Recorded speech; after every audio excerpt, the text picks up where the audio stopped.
자, 안녕하세요. 반갑습니다. 수식강렬의 그대에게입니다. 자, 오늘 2월 21일 현재 시각은 7시 22분을 지나고 있습니다. 좀 늦게 촬영하게 됐는데, 자, 일단 하나솔루션 코드번호 009830입니다. 하나솔루션 일단 이번 연도의 적자는 예견되어 있었던 상황들이었죠. 근데 이제 반전을 좀 기다리고 있는 상황들이라서 제가 그 하나솔루션을 한동안 이제 브리핑을 좀 드리다가 한 며칠은 안 보고 있었는데 일단은 뭐 그렇습니다. 폴리실리콘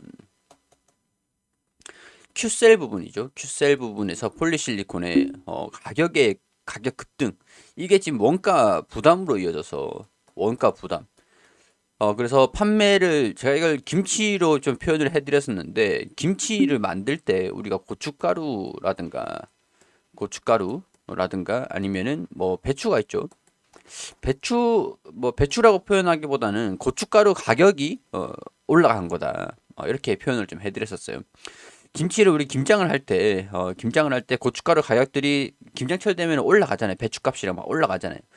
막 그런 상황들인데, 김장철이 끝나면 또 이제 이 고춧가루 값이랑 배추값이 또 안정이 됩니다. 우리가 김치를 하나를 만들 때 이 가격들이 올라가면 원자재비가 올라가니까 한 포기당 단가가 올라가게 되죠. 그러니까 부담이 생긴다. 이렇게 설명을 해드렸었는데, 좀 가장 쉽게 좀 설명을 드리다 보니까 이렇게 좀 표현을 하게 됐습니다. 일단 폴리실리콘 가격이 올라갔던 것들은 1, 2, 3분기 그리고 4분기에는 폴리실리콘 가격이 좀 안정이 되면서 좀 개선이 되지 않을까. 개선에 대한 기대감들이 좀 있었던 상황이긴 했어요. 했는데 뭐 이게 좀 반영이 되기까지 시간적인 부분 시차가 조금 있었어가지고 이런 부분들이 조금 있었죠. 그 시차가 좀 더 길어졌다라는 요인들이 좀 있었습니다.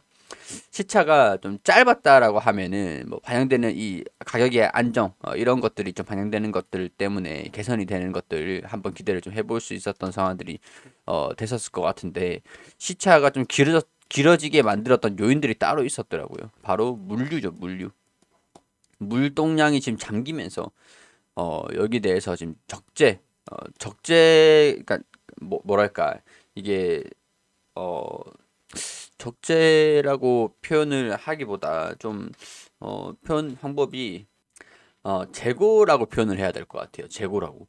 그러니까 물류가 판매 나가기 전까지는, 판매를 해가지고 거기 설치를 해주고 하기 전까지는 이 적재가 되고 있으니까 이거를 재고라고 표현을 할 수가 있는 상황들인데, 재고로 축적되는 시간들이 물류가 좀 잠기면서 오랜 기간 동안 이 재고가 생기더라.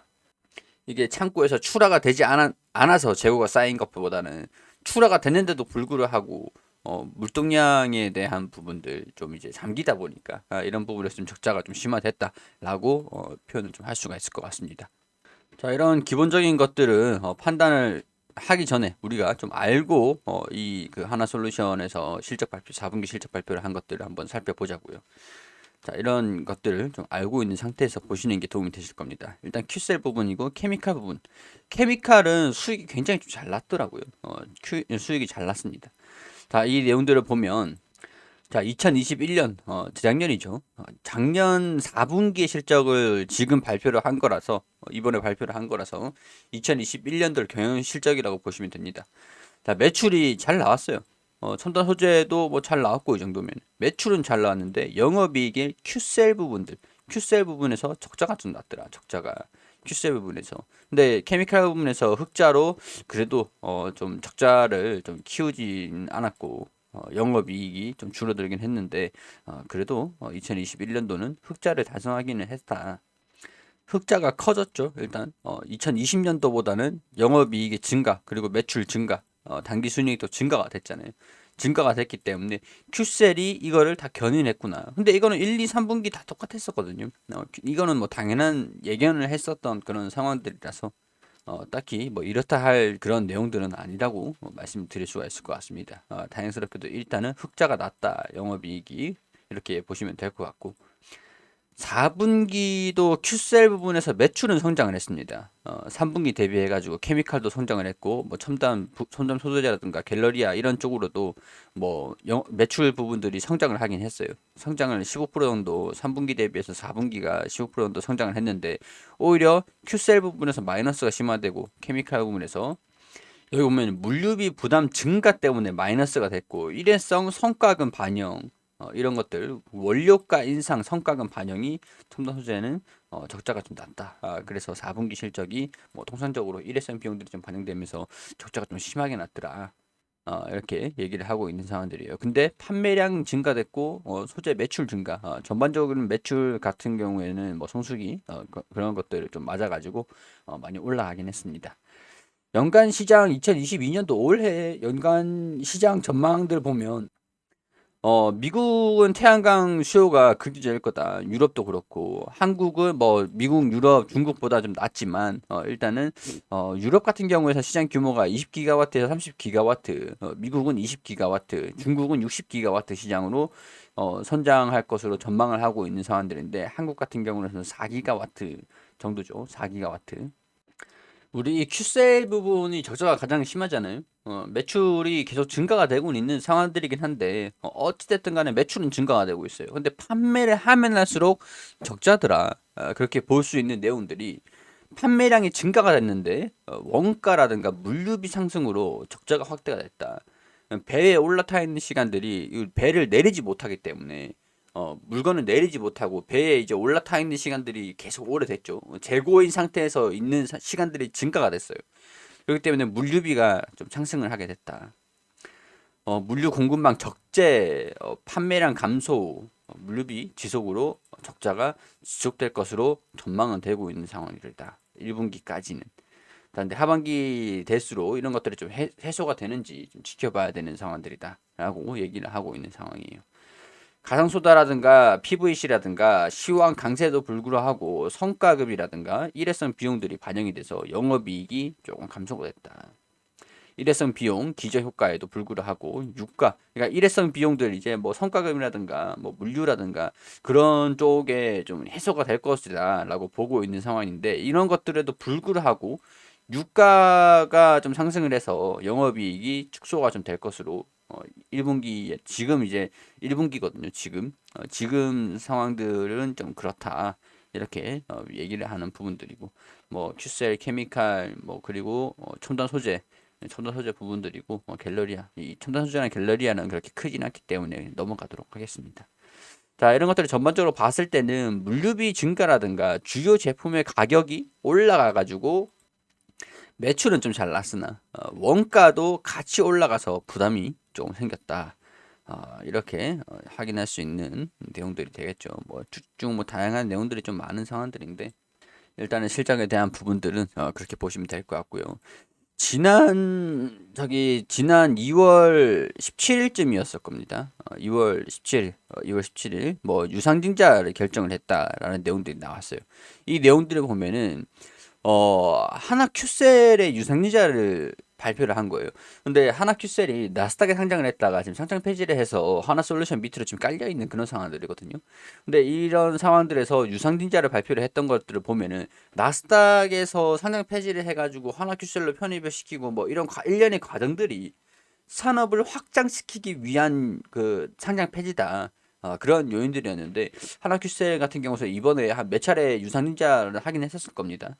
유상증자를 진행을 하면서 보통주하고 시설 자금으로 타법인 증권 취득 자금으로 M&A에 대한 부분들도 자금을 활용을 할 것으로 예상이 좀 되고 있는 상황들이고 시설을 좀 캐파를 증설시킨다. 캐파를 증설시킨다라고 얘기를 하는 것들은 또 그런 뭘까 원가에 대한 부분, 영업이익률, 대량 생산으로 인해서 좀 이제 규모의 경제를 좀 달성을 하기 위한 그런 조치가 될 수도 있겠죠. 시설에 대한 증설을 위해서 100% 자회사 하나큐셀의 유상증자를 한다 이렇게 발표를 하기도 했습니다. 보통 이제 자회사를 유상증자를 한다라고 하면은 금액이 크면은 상장을 좀 준비를 한다라고 볼 수도 있었던 상황들인데 뭐 하나큐셀 같은 경우에서는 나스닥에 오히려 상장 폐지를 한 적도 좀 있었기 때문에 하나큐셀을 상장을 한다, 별도로 상장을 한다, 막 그런 얘기들은 아닐 것으로 보고 있는 상황들입니다. 자, 리포트 DB금융투자에서 리포트가 나왔죠. 적자가 나고 있음에도 불구하고 다음에 업사이클 성수기를 대비를 해야 된다. 원가, 물류 급등으로 인한 큐셀 부진이 코로나 정상화와 중국 폴리실리콘 증설이 진행되면서 반전될 것으로 전망을 한다. 큐셀에 대한 부분들, 폴리실리콘 가격이 왜 상승을 했냐에 대한 부분들을 알아야 돼. 알아야 우리가 지금 중국 폴리실리콘 증성을 하면 왜 이제 폴리실리콘 가격이 안정화가 될 것이냐. 그런 부분들을 우리가 이해를 할 수가 있겠죠. 뭐 간략하게 설명을 드리면은 이전에 태양광 산업 부분들에서 폴리실리콘 가격이 엄청나게 비쌌습니다. 폴리실리콘이. 그래서 여러 기업들이 폴리실리콘을 생산을 하면서 납품을 좀 하는 기업들, 국내에도 대기업들이 폴리실리콘을 많이 생산했었거든요. 태양광의 쌀이니까, 태양광의 쌀이었기 때문에, 대표적으로 지금은 OCI가 남아있는데, 예전에는 폴리실리콘을 많이 생산하는 기업들이 많았었어요. 가격이 엄청나게 비쌌기 때문에 높게 형성이 되어 있었기 때문에 근데 이게 가격이 쭉 떨어졌던 요인들이 중국 쪽에서 증설을 해서 보조금을 받고 이런 쪽 때문에 중국에서 시장에 폴리실리콘을 막 풀어버리니까 저가 경쟁력 가격 경쟁력으로 중국이 이제 밀어붙였거든요. 대량의 양을 시장에 풀어버리면서 가격의 경쟁력. 얘네들은 그러면 적자가 나지 않았냐? 보조금을 받으니까 적자가 나도 보조금을 맞으면은 괜찮죠. 보조금을 받기 때문에 판매를 하면서도 하여튼 뭐 국내에는 OCI만 남아 있는 상태고 OCI도 공장을 말레이시아에 좀 옮긴 그런 상태라고 제가 저번에도 이전에도 일전에도 설명 좀 드린 적이 있었습니다. 중국의 증설 때문에 가격이 쭉 떨어지고 있다가 우리 코로나하고 이제 중국의 이 폴리실리콘의 불매 운동을 하면서 가격이 다시 상승을 한 거예요. 뭐 이전까지 이거 올라간 건 아니지만 이전 가격이 엄청 높을 때 정확하게 얼마인지는 기억이 잘 안 나는데 그때까지 올라간 건 아니고 그 절반 정도 올라왔습니다. 근데 이거 이 정도 올라온다라고 해도 올라왔다라고 해도 원가에 대한 부담이 태양광 업체들 입장에서는 이게 원재료다 보니까 좀 부담이 있을 수밖에 없는 상황이었죠. 중국의 증설 효과가 좀 반영이 되면서 더군다나 전력난이 좀 생기면서 화학 제품들 탄소 중립 오히려 좀 이제 모순인 게 탄소 중립을 달성하기 위해서 화학 쪽에 제재를 좀 가하다 보니까 이 생산량 생산 이 공급이 좀 줄어들었던 공급이 좀 줄어들고 생산도 줄어들고 뭐 이런 영향들 때문에 폴리시리콘 가격들이 좀 올라갔는데 또 이제 탄소 중립을 하고 이제 뭐 이런 것들 때문에 오히려 태양광에 대한 수요가 늘 것이다라는 부분들이 좀 있기 때문에 폴리실리콘에서 증설을 발표를 한 것들이 좀 있었고 이런 것들로 인해서 가격이 좀 안정화가 될 것이다라고 기대를 하고 있는 상황들. 폴리실리콘 가격이 안정화가 되면 태양광 입장에서는 셀, 웨이퍼, 모듈 뭐 이런 것들을 생산하는데 원자재이기 때문에 이런 부분에서는 원가가 하반기로 갈수록 좀 안정화가 되면 실적도 정상화가 될 것이다라고 보고 있는 그런 상황들이다 설명을 드릴 수 있을 것 같아요. 우리 이 기사를 통해서 좀 알아볼 수 있는 것들은 제가 뭐 설명을 물론 드린 거지만 태양광 시장의 밸류 체인이 폴리실리콘에서 인국 웨이퍼, 태양 전지 그리고 모듈 시스템 이런 보수 쪽으로 이어진다. 그러니까 폴리실리콘이 제일 첫 번째죠. 그러니까 이 가격들이 부담이 생기니까 그 다음부터 원자재 부담이 쭉쭉 생기는 겁니다. 폴리실리콘 가격이 작년 9월 29일 키로당 32달러를 기록하며 사상 첫 30달러를 돌파라는 강세였고 웨이퍼 가격도 계속 올라갈 수밖에 없었었죠. 폴리실리콘 가격이 고춧가루 가격이 올라가니까 김치 가격이 올라갈 수밖에 없잖아요. 대신에 이제 현대 솔루션 뭐 하나 솔루션이죠. 뭐 이런 실적의 이런 부분에서 어 유럽이나 호주 해외 시장에서 고객 확대가 힘입어 가지고 매출 자체는 좀 증가가 되긴 했습니다. 이런 것들은 이제 하반기로 이제 영업 이익에 대한 부분들, 물류 적재 현상도 뭐 좀 개선이 될 필요가 있다라는 것들이고 하나큐셀 같은 경우에는 글로벌 1위로 일단은 매출은 잘 나오고 있는 상황들이다 보니까 원자재에 대한 부담도 안정화가 되기를 바래 볼 수 있고 증설을 한다라고 하니까 중국에서 증설 효과가 반영되면서 뭐 이런 폴리실리콘에 대한 안정성 그런 것들이 좀 안정화가 진행된다라고 하면은 가격이 안정이 될 것이다. 근데 이거 시간적인 부분들을 다 이제 하반기로 보고 있기 때문에 실적이 개선이 진행이 된다라는 것들이 하반기 한 2분기는 좀 지나야 되지 않을까. 1분기, 2분기만 보고 있는데 뭐 1분기 지금 뭐 어떻게 될지는 봐야 되는 것들이니까 폴리실리콘 가격의 전망들 뭐 그런 것들도 같이 보시면서 보시면 될 것 같아요. 그리고 또 지금 유가가 좀 상승하고 있죠. 유가가 상승하고 있는데 물류 비용들이 증가가 되고 있는 상황에서 물가가 좀 증가가 된다라고 하면은 여기에 따른 부담이 좀 있지 않을까 그런 것들도 한번 보셔야 되지 않을까 생각이 듭니다. 자, 하나솔루션 가지고 계시는 분들이나 관심 종목으로 보고 계시는 분들 같은 경우에서는 이런 것들 참고를 하셔가지고 시기적인 부분들 포인트 잡으시면 될 것 같아요. 제가 지난 4분기도 그렇고 올 초에도 설명을 좀 드리긴 했었을 때도 뭐 개선되는 것들을 기대를 하는 것들은 하반기라고 말씀을 드렸었어요. 일단 2분기까지는 좀 지켜보실 필요는 있을 것 같아요. 2분기 실적까지는. 자, 이런 것들 참고를 하시고 구독과 좋아요 부탁드릴 수 있도록 하겠습니다.